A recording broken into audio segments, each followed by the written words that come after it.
السلام عليكم، ازيكم يا حبايبي؟ عاملين ايه؟ فيديو جديد على قناه يوميات امان السيد. اخباركم ايه؟ يا رب تكونوا كويسين وباحسن صحه واحسن حال. ايه رايكم بقى في الطبق الجميل اللذيذ ده؟ شويه عيش وبتنجان مخلل وتبقى وجبه كامله متكامله وتحفه. هنعمل مع بعض النهارده الكشك الصعيدي. في اللي هو غير الكشك الالمز اللي هو ان احنا بنعمله برز وبزبادي او بلبني، برضو ممكن تعمليه بالاتنين. بنحط له الاتنين، بس بنسوي الرز مش الكشك نفسه. انما هوريهولكوا دلوقتي ده كشك صعيدي، يعني بيبقى قمح كده متغلف بالملح، ليه طريقه معينه. تمام. اول حاجه هنسلق الفراخ، دي كانت افخاد فراخ متبلاها بصلايه مبشوره، طماطمايه، ملح، فلفل، شويه قرفه. والميه غليت، نزلت البوكي جرنيه، ورق لورا، حبهان، كوبا صيني، فلفل اسمر حب، مكعب مرق، حطيت مكعب زبدة صغير. هو ده بقى الكشك اللي انا بقولكوا. سلقت الفراخ بالطريقة التقليدية العادية. دول حوالي 8 كيلو، يعني بيبقوا 5 وحدات زي ما انتم شايفين. لازم، وخطوة مهمة جدا، ان انتم تنقعوهم في المية. يعني مثلا هتقومي تعمليه، هتنقعيه اول ما تقومي، هتاخدي الكمية بتاعتك وتنقعيها في مية.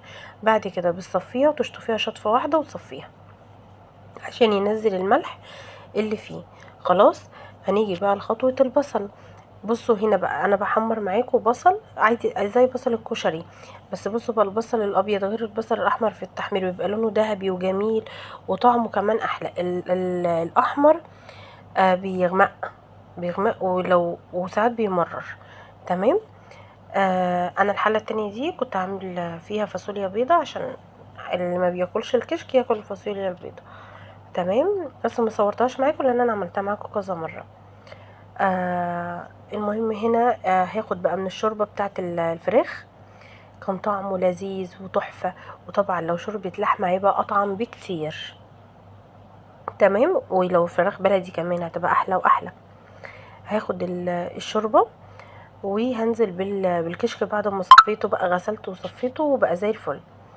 واوطي عليه النار واسيبه يستوي. بتعرفي منين ان هو استوى؟ هو اصلا بتلاقيه تقل ونفش كده في الحله، من قبل حتى ما تربطيه باللبن والدقيق. خلاص. هنا بقى انا كنت بشوفه استوى ولا لا. بصوا بوريكم ان هو تقل ازاي، وهتلاقوا الشوربه لونها فتح وهو نفش. ابتدي بقى اعمل ايه؟ خدت حوالي معلقتين 3 من البصل اللي انا حمرته جوه الكشك زي ما انتم شايفين، والزيت اللي انا حمرت منه برضو خدت منه معلقتين. كل ده في الكشك وهو على النار. تمام. هنيجي هنا نجيب كوبايه لبن وهنحط عليها معلقه كبيره دقيق، معلقه من اللي هي معلقه الاكل. هتحطي فيها معلقه دقيق وتربيهم كويس جدا، تتاكدي مليون في الميه ان الدقيق دايب. وابتدي انزل عليهم على الكشك. واهم حاجه خدي بالك من الملح، لان الكشك ده بيبقى هو اصلا فيه نسبه ملح كبيره، فاظبطي الملح عشان ما يحدقش منك. انا ما حطيتش اصلا ملح تقريبا، انا اكتفيت بالملح اللي كان في الشوربه، لان كنت كمان حاطه مكعب مرق. وهو بصوا مجرد ما حطيت اللبن والدقيق ما سبتهوش اصلا على النار، حتى ما كملش دقيقه. هو بيتقل بسرعه لان هو اصلا فيه نشا كمان، فبيربط معاكي بسرعه. ما تسيبهوش كتير عشان ما يبقاش ناشف كده ومقدقد، عشان يبقى كريمي معاكي وانسيابي وجميل. خلاص. هنا غرفته، حطيت على وشه البصل وبتسيبيه بقى ساعه ولا حاجه، بيكون تحفه. برد، مش برد ساقع، ممكن تحطيه في التلاجة وتاكليه ساقع، بس في الجو اللي احنا فيه دوت بتحطيه على الرخامة بيبقى دافي كده وجميل، وتاكليه بعيش مع بتنجان مخلل مع اللحمة المحمرة بقى، الفراخ المحمرة. والف هنا وشفا، وجبة جميلة. اهم حاجة ما تنسيش تكتبي كومنت حلو، وتعملي لايك واشتركي في القناة، واشوفكم فيديو جديد ان شاء الله على خير.